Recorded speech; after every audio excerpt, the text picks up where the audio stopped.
YouTube, what the crap's going on? HeirofCarthage here. We're going to be jumping into a Wood Elves versus Beastmen matchup that is going to have us asking the question of who ambushed it better.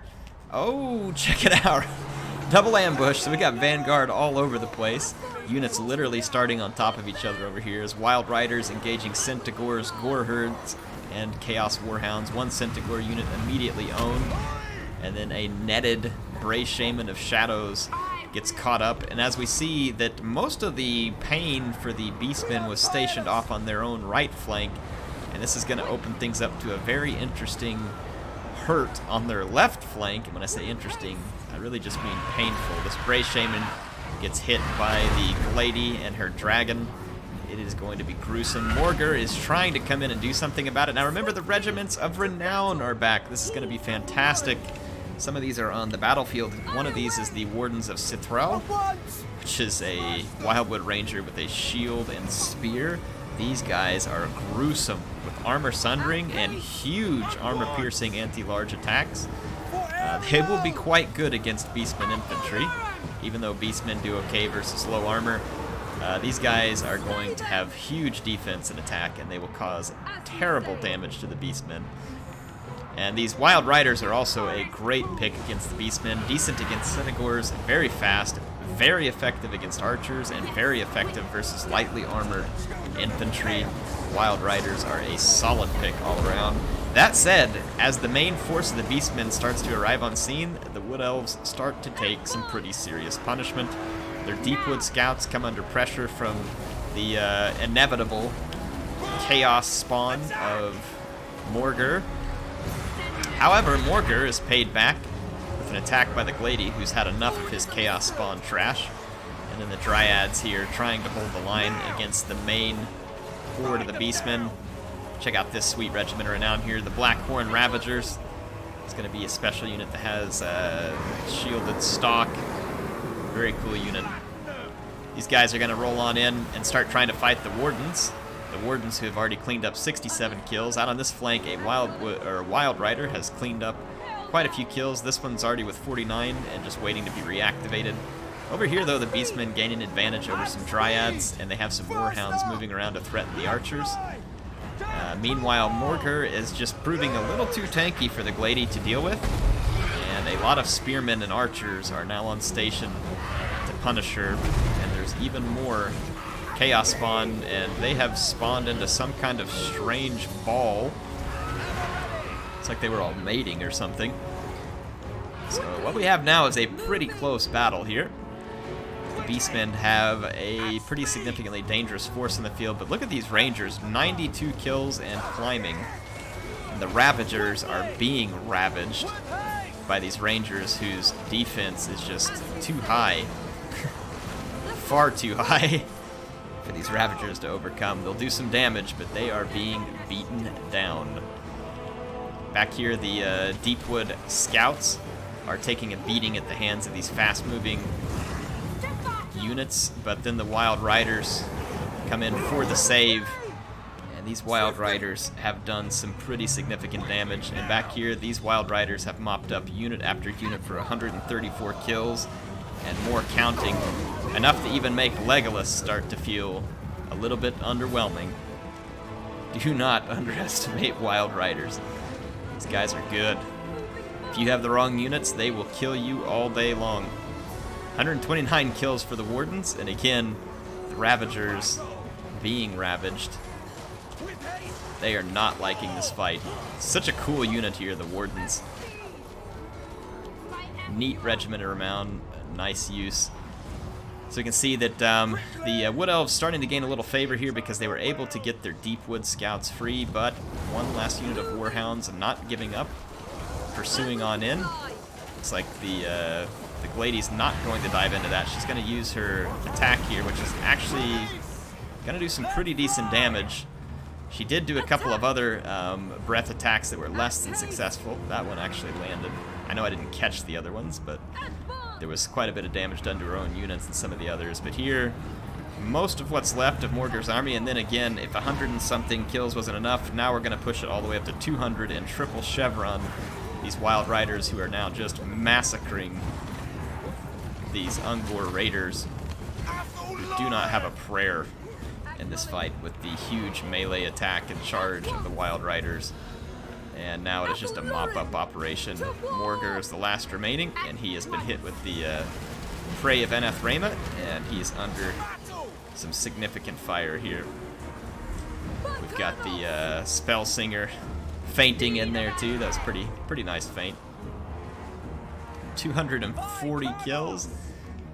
Holy cow, going for 3.5 chevrons if they keep pushing it. And this should be the end of the Beastmen. And there are some more free kills up here if these Wild Riders want to turn around and make it 250. Yeah, they're going too. Wild Riders are such cool looking units. One of the reasons why I love Warhammer, that unit diversity. Yeah, we're gonna hit 275, I think. Oh yeah, 280. That was a fun fight. I like the Vanguard action from both players. It's fun to see that. What are you all enjoying right now with all the regiments of renown now back in play?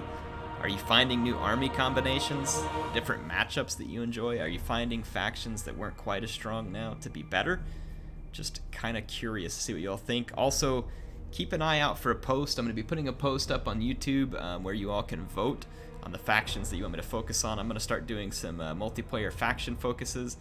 This kind of stuff right here makes me very interested to do these faction focuses. And I have another one for you. This one's going to be coming in from Reptile King, who's going to be taking on Norska with the Lizardmen. And Norska is an interesting faction. I need some time to really feel them out for Warhammer 2. I was still learning about them, it feels like, with Warhammer 1 whenever Warhammer 2 came out, because they came towards the end. So let's check out this Lizardmen versus Norska action sent to me by none other than Reptile King. He actually has his own channel if you want to go check it out. He's been trying to start one up. So he's going to have some Saurus Warriors up front. He's going to have some Skink Priest here with Lore of Beast, a Solar Engine. Kroq-Gar is here, but he is not on his fabled Grimlock. He's going to fight on foot. He actually got some mass buffs and some changes to him, and then there's some Chameleon Skinks hiding in the back, and then a Skink cohort. Kind of has some extra fodder. A very small lizard army here because some of these units have some significant chevronage. So an interesting approach, and that Solar Engine is going to start off against Norska, and it is going to lay down a beating on these wolves. Check it out here, the pendulum in a last-second dodge, if just only, by Reptile King. Let's watch the charge. Here comes the Marauders with great weapons. Marauder Spearmen. The Marauder Infantry is going to do poorly against the Lizardmen Infantry. Saurus Warriors will perform quite well against anything without armor. I almost kind of think that maybe if this army were to be done again, should you replace the Saurus Warriors with Saurus with shields and Temple Guards? Because then everything is anti-large, but still pretty decent against Norscan infantry. I don't know, just an interesting thought here. You can see Kroq-Gar is going to come in against Throg. He does get knocked back despite his mass gain. Throg is a rather large character here. We're going to see Kroq-Gar come in here and continue to fight these Famir Warriors with great weapons. I'm not sure that the great weapons were probably a necessary pick against, well, actually they kind of are because they're anti-large, never mind. Armor Sundering and anti-large, so that's a fair pick against Lizardmen. You can see that they did a lot of damage to the Skink Priest. Never mind, yeah, that was a pretty solid pick. Here's the Ice Wolves and the Skin Wolves. These are anti-large, but there is no anti-armor here. And then there's the terror factor. The Norscan Ice Wolves are going to fall victim to the terror of the dinosaurs here. And then I like how the Chameleon Skinks are kept in the background, just kind of slowly wearing on these fast-moving Norscan units, because Norska can use their fast movers to pretty good effect here.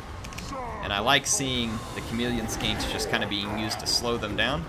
As we go check out other parts of the battlefield here, we've got Famir Warriors duking it out with Saurus Warriors, who are holding their own for quite a long time. Or actually, those are Temple Guard, I believe. And then more Famir Warriors driven out here. The Temple Guard was successful. And then Throg is now out on the flank, but he's being shot by the Solar Engine. Throg has gotten bogged down over here in some skink cohort, which is a very nice fodder unit to just keep him busy. Again, look at these chameleon skinks doing good work against what can be very annoying skin wolves. These Famir warriors are going to break through. A little bit late here with the Wissen's wild form from Reptile King, so it's not going to really have the intended effect, but the Temple Guards are absolutely owning over here, and they're going nowhere. There's another Temple Guard that is a little bit beat up, but it's still got some more fight in it. And then meanwhile, Throg is getting a major sunburn over here from the solar engine. I'm not sure why he's interested in these skink cohorts. He definitely should have been over here trying to finish the skink priest or the Bastillodon with the solar engine, because he has a lot of anti-large armor piercing. So definitely a miss, definitely a miss for Throg. He's going to be driven out. So is Krokgar's new thing to come without Grimlock? I don't know. What do you think, Reptile King? What do you think, rest of you Lizardmen fans? Is Krokgar a thing now without his dino? See, we got a lot of interesting stuff to look at, and I'm excited to do so. So like I said, keep an eye out for the vote for the next faction focus. HeirofCarthage signing out for now. I hope to see you soon with some more Total War Warhammer 2 action. Appreciate the replays that were submitted, and I'll be back with some battles of my own here very soon.